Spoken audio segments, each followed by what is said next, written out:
Hi ನಮಸ್ಕಾರ. ಇವತ್ತಿನ ವಿಡಿಯೋದಲ್ಲಿ ನಾನು ಜೀರಿಗೆ ಮೆಣಸಿನಕಾಯಿ ಇದನ್ನು ಹೆಚ್ಚಾಗಿ ಬಳ್ಳಾರಿ ಸೈಡ್ನಲ್ಲಿ ಮಾಡ್ತಾರೆ. ಇದು ನಮ್ಮ ಅತ್ತೆ ನನಗೆ ಹೇಳ್ಕೊಟ್ಟಿರುವಂಥ ರೆಸಿಪಿ. ಹಾಗೆ ಇವತ್ತು ಅಡುಗೆ ಕೂಡ ನಮ್ಮ ಅತ್ತೆನೇ ಮಾಡ್ತಾ ಇರೋದು. ಬನ್ನಿ ಹಾಗಿದ್ರೆ ವಿಡಿಯೋನ ಶುರು ಮಾಡೋಣ. ವಿಡಿಯೋ ಶುರು ಮಾಡೋಕ್ಕೂ ಮುಂಚೆ ಯಾರೆಲ್ಲ ನನ್ನ ಚಾನಲ್ನ ಫಸ್ಟ್ ಟೈಮ್ ನೋಡ್ತಾ ಇದ್ರು, ವಿಡಿಯೋ ಇಷ್ಟ ಆದರೆ ಚಾನಲ್ಗೆ ಸಬ್ಸ್ಕ್ರೈಬ್ ಆಗಿ, ಹಾಗೆ ಪಕ್ಕದಲ್ಲಿರುವಂಥ ಬೆಲ್ ಐಕನ್ನ ಕ್ಲಿಕ್ ಮಾಡಿಕೊಂಡು ಆಲ್ ಅಂತ ಸೆಲೆಕ್ಟ್ ಮಾಡ್ಕೊಳ್ಳಿ. ವಿಡಿಯೋನ ಎಲ್ಲೂ ಸ್ಕಿಪ್ ಮಾಡದೆ ಕೊನೆಯವರೆಗೂ ನೋಡಿ. ಹಾಗೆ ವಿಡಿಯೋಗೆ ಒಂದು ಲೈಕ್, ಶೇರು, ಕಮೆಂಟ್ ಮಾಡೋದನ್ನು ಮರಿಬೇಡಿ. ಹಾಗಿದ್ರೆ ಬನ್ನಿ ಇವಾಗ ವಿಡಿಯೋನ ಶುರು ಮಾಡೋಣ. ನಾವಿಲ್ಲಿ ಒಂದು 1/4 kg ಆಗುವಷ್ಟು ಹಸಿಮೆಣಸಿನ್ಕಾಯಿನ ತೊಗೊಂಡಿದ್ದೀವಿ. ಇದು ಖಾರ ಇಲ್ಲಿರುವಂತಹ ಹಸಿಮೆಣಸಿನ್ಕಾಯಿ. ಇದನ್ನು ಚೆನ್ನಾಗಿ ತೊಳೆದಿಟ್ಕೊಬೇಕು. ಇದ್ರ ಮೇಲ್ಗಡೆ ಬರುತ್ತಲ್ವ ಚೊಟ್ಟು, ಆ ತಟ್ಟನ್ನು ತೆಗಿಯೋ ಅವಶ್ಯಕತೆ ಇರೋದಿಲ್ಲ. ಈ ರೀತಿಯಾಗಿ ಮಧ್ಯಕ್ಕೆ ಗಾಯನ ಹಾಕೊಬೇಕಾಗತ್ತೆ, ಏಕೆಂದರೆ ಇದರಲ್ಲಿ ಮುಂದೆ ಆ ಪುಡಿನೆಲ್ಲ ತುಂಬೋದಿದೆ ಅಲ್ಲ, ಅದಕ್ಕೋಸ್ಕರ ಇದಕ್ಕೆ ಈ ರೀತಿಯಾಗಿ ಗಾಯ ಹಾಕ್ಕೊಬೇಕಾಗತ್ತೆ. ಈಗ ನೋಡಿ, ಎಲ್ಲ ಮೆಣಸಿನ್ಕಾಯಿ ಕೂಡ ಗಾಯ ಹಾಕ್ಕೊಂಡಿದ್ದಾಗಿದೆ. ಈಗ ಇಲ್ಲಿ ನಾವು ಜೀರಿಗೆನ ಹಾಕ್ಕೊಳ್ತಾ ಇದ್ದೀವಿ. ಜೀರಿಗೆ ಅಂದಾಜು ಒಂದು 2 ಮುಷ್ಟಿ ಆಗುವಷ್ಟು, ಕೈ ಹಿಡಿ ಅಂತಾರಲ್ಲ ಅಷ್ಟು ಹಾಕ್ಕೊಳ್ತಾ ಇದ್ದೀವಿ. ಒಂದು 250 ಗ್ರಾಮ್ ಮೆಣಸಿನ್ಕಾಯಿಗೆ ಒಂದು 2 ಹಿಡಿ ಆಗುವಷ್ಟು ಜೀರಿಗೆನ ಹಾಕ್ಕೊಬೇಕಾಗತ್ತೆ. ಹಾಗೆ ರುಚಿಗೆ 1-2 ಸ್ಪೂನ್ ಆಗುವಷ್ಟು ಉಪ್ಪನ್ನ ಹಾಕ್ಕೊಳ್ತಾ ಇದ್ದೀವಿ, ಅಂದರೆ ಟೀ ಸ್ಪೂನಲ್ಲಿ ಹಾಕ್ಕೊಳ್ತಾ ಇದ್ದೀವಿ. ಆಮೇಲೆ ಬೇಕಾದರೆ ನೀವು ನೋಡಿಬಿಟ್ಟು ಹಾಕ್ಕೊಳ್ಳಿ, ಅಂದರೆ ಉಪ್ಪು ಎಲ್ಲಾದರೂ ಕಮ್ಮಿ ಆದರೆ ಮೇಲ್ಗಡೆಯಿಂದ ಬೇಕಾದರೆ ಹಾಕ್ಕೊಬೋದು. ಇವಾಗ ಇದನ್ನು ನೈಸಾಗಿ ಪೌಡ್ರನ್ನ ಮಾಡ್ಕೊಂಬರೋಣ. ಈಗ ಇದನ್ನು ಒಂದು ಪ್ಲೇಟ್ನಲ್ಲಿ ಹಾಕಿಟ್ಕೊಳ್ತಾ ಇದ್ದೀವಿ. ಹಾಗೆಯೇ ಆವಾಗಲೇ ಕಟ್ ಮಾಡಿ ಇಟ್ಕೊಂಡಿದ್ವಲ್ಲ ಮೆಣಸಿನ್ಕಾಯಿನ, ಅಂದರೆ ಅದು ಮಧ್ಯಭಾಗದಲ್ಲಿ ಮಾತ್ರ ನಾವು ಗಾಯ ಮಾಡ್ಕೊಬೇಕಾಗುತ್ತೆ. ಆ ಗಾಯ ಮಾಡಿರುವಂತಹ ಮೆಣಸಿನ್ಕಾಯಿ ಒಳಗೆ ಈ ಜೀರಿಗೆ ಹಾಗೆ ಉಪ್ಪನ್ನು ಹಾಕಿ ಪುಡಿ ಮಾಡ್ಕೊಂಬಂದಿರ್ತೀವಲ್ಲ, ಅದನ್ನು ಚೆನ್ನಾಗಿ ಇದ್ರೊಳಗೆ ನಾವು ತುಂಬಬೇಕಾಗುತ್ತೆ. ನಾವಿದಕ್ಕೆ ಜೀರಿಗೆ ಮೆಣಸು ಅಂತಲೇ ಹೇಳ್ತೀವಿ, ಮತ್ತು ಬೇರೆ ಹೆಸರಿದೆಯೋ ಏನೋ ಗೊತ್ತಿಲ್ಲ. ಇದು ತುಂಬಿರುವಂತಹ ಮೆಣಸಿನ್ಕಾಯಿ ಅಂತೆಲ್ಲ ಹೆಸರಿದೆಯೋ ಏನೋ ಗೊತ್ತಿಲ್ಲ.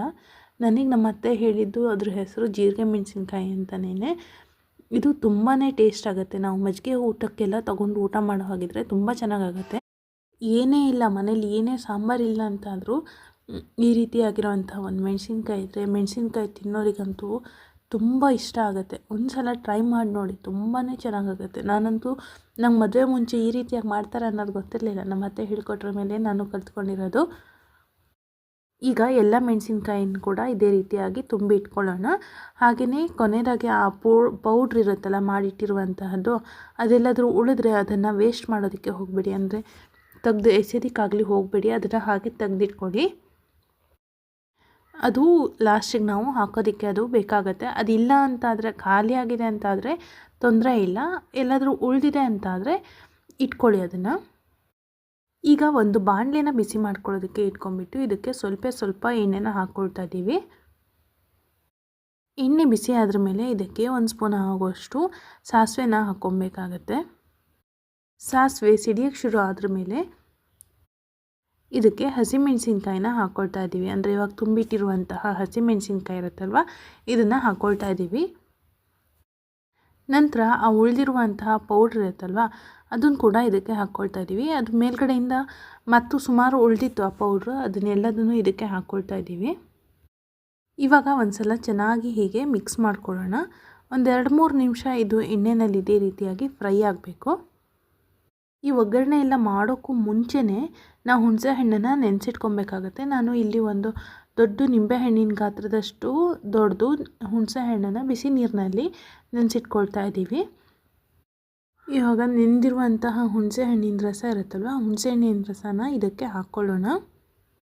ಇವಾಗ ಒಂದು ಸಲ ಚೆನ್ನಾಗಿ ಮಿಕ್ಸ್ ಮಾಡ್ಕೊಬೇಕಾಗತ್ತೆ. ಮಿಕ್ಸ್ ಮಾಡಿಕೊಂಡು ಮುಚ್ಚಳನ ಮುಚ್ಚಿಬಿಟ್ಟು ಬೇಯಿಸ್ಕೊಳ್ಳಿ. ಮುಚ್ಚಳ ಮುಚ್ಚಿಟ್ರ ಮೇಲೆ ಆವಾಗವಾಗ ಸ್ವಲ್ಪ ಹೊತ್ತು ಬಿಟ್ಟು, ಒಂದು 5-10 ನಿಮಿಷ 5 ನಿಮಿಷ ಬಿಟ್ಬಿಟ್ಟು ಮುಚ್ಚಳನ ತೆಗೆದುಬಿಟ್ಟು ಮಿಕ್ಸ್ ಮಾಡ್ಕೊಳ್ತಾ ಇರಬೇಕಾಗತ್ತೆ. ಇಲ್ಲಾಂದರೆ ತಳ ಹತ್ತೋ ಚಾನ್ಸಸ್ ಇರುತ್ತೆ. ನೋಡಿ, ಇವಾಗ ಮಿಕ್ಸ್ ಮಾಡ್ಕೊಳ್ತಾ ಇದ್ದೀವಿ. ಈ ಟೈಮ್ನಲ್ಲಿ ನಾವು ಸ್ವಲ್ಪ ಉಪ್ಪನ್ನು ನೋಡ್ಕೊಂಬಿಡೋಣ. ಉಪ್ಪು ಕಮ್ಮಿ ಆಗಿದ್ರೆ ಸ್ವಲ್ಪ ಈ ಟೈಮ್ನಲ್ಲೇ ಸೇರಿಸ್ಕೊಬೇಕಾಗತ್ತೆ. ಯಾಕಂದರೆ ಮೆಣಸಿನ್ಕಾಯಿ ಪೂರ್ಣ ಬೆಂದೋದ್ರ ಮೇಲೆ ಇದು ಮಾಡ್ಕೊಳ್ಳೋದಕ್ಕಾಗಲ್ಲ, ಉಪ್ಪನ್ನು ಸೇರಿಸ್ಕೊಳ್ಳೋದಕ್ಕೆ ಅಷ್ಟೊಂದು ಆಗೋಲ್ಲ. ಇವಾಗ ಸ್ವಲ್ಪ ಉಪ್ಪು ಕಮ್ಮಿ ಇತ್ತು, ಅದಕ್ಕೋಸ್ಕರ ಇವಾಗ ಉಪ್ಪನ್ನು ಸೇರಿಸ್ಕೊಳ್ತಾ ಇದ್ದೀವಿ. ಇವಾಗ ಒಂದು ಸಲ ಚೆನ್ನಾಗಿ ಮಿಕ್ಸ್ ಮಾಡ್ಕೊಳ್ಳೋಣ. ಮೆಣಸಿನ್ಕಾಯಿ ಕೂಡ ಸುಮಾರು 3/4% ಬೆಂದಿದೆ. ಇದೇ ರೀತಿ ಮಿಕ್ಸ್ ಮಾಡ್ಕೊಳ್ತಾ ಬೇಯಿಸ್ಕೊಬೇಕಾಗತ್ತೆ. ನಾವು ಫಸ್ಟಿಗೆ ಲೋ ಫ್ಲೇಮ್ನಲ್ಲಿ ಇಡಬೇಕು. ಅಂದರೆ ಹುಳಿನೆಲ್ಲ ಹಾಕಿರ್ತೀವಲ್ಲ, ಹುಳಿ ಹಾಕಿದಾಗ ನಾವು ಲೋ ಫ್ಲೇಮ್ನಲ್ಲಿ ಇಟ್ಟು ಇವಾಗ ಹೈ ಫ್ಲೇಮ್ ಮಾಡಿಬಿಟ್ಟು ಅದರಲ್ಲಿರುವಂತಹ ನೀರೆಲ್ಲ ಆರೋಗೋವರೆಗೂ ನಾವು ಇದನ್ನು ಗ್ಯಾಸನ್ನು ಫ್ಲೇಮ್ ದೊಡ್ಡ ಮಾಡಿಬಿಟ್ಟು ಆರಿಸ್ಬೇಕು ನೀರನ್ನು. ಒಂದು ಸಲ ಮತ್ತೆ ಮುಚ್ಚಳನ ಮುಚ್ಚಿಟ್ಕೊಳ್ತಾ ಇದ್ದೀವಿ, ಅಂದರೆ ಇದು ಗಟ್ಟಿ ಆಗಲಿ ಅಂತ. ನೋಡಿ ಇಷ್ಟು ಗಟ್ಟಿ ಆಗಬೇಕು, ಆ ನೀರೆಲ್ಲ ಆರು ಹೋದ್ರ ಮೇಲೆ ಇಷ್ಟು ಗಟ್ಟಿ ಆದರೆ ನೀವು ಇದನ್ನು ಸುಮಾರು 1 ವಾರಗಳ ಕಾಲ ಇಟ್ಕೊಂಡು ತಿನ್ಬೋದು. ಫ್ರಿಜ್ನಲ್ಲಿ ಬೇಕಾದರೂ ಇಡ್ಬೋದು, ಇಲ್ಲ ಹೊರಗಡೆ ಇಡೋ ಹಾಗಿದ್ರೆ ಬಿಸಿ ಮಾಡ್ತಾ ಇರಬೇಕಾಗತ್ತೆ. ನೋಡಿದ್ರಲ್ಲ, ಇವತ್ತಿನ ವಿಡಿಯೋ ನಿಮಗೆ ಇಷ್ಟ ಆಗಿದೆ ಅಂದ್ಕೊಳ್ತಾ ಇವತ್ತಿನ ವಿಡಿಯೋನ ನಾನು ಮುಗಿಸ್ತಾ ಇದ್ದೀನಿ. ಈ ವಿಡಿಯೋ ಹೆಂಗೆ ಅನಿಸ್ತು ಅಂತ ಮಿಸ್ ಮಾಡಿದೆ ನನಗೆ ಕಮೆಂಟ್ ಮಾಡಿ. ಹಾಗೆ ವಿಡಿಯೋಗೆ ಲೈಕ್ ಕೊಡೋದನ್ನು ಮರಿಬೇಡಿ. Thanks for watching. ಹೀಗೆ ನೋಡ್ತಾ ಚಾನಲ್ನ ಸಪೋರ್ಟ್ ಮಾಡ್ತಾಯಿರಿ. ಮತ್ತು ಯಾವುದಾದ್ರೂ ಹೊಸ ವಿಡಿಯೋದಲ್ಲಿ ಸಿಗೋಣ. I love you all. Bye bye.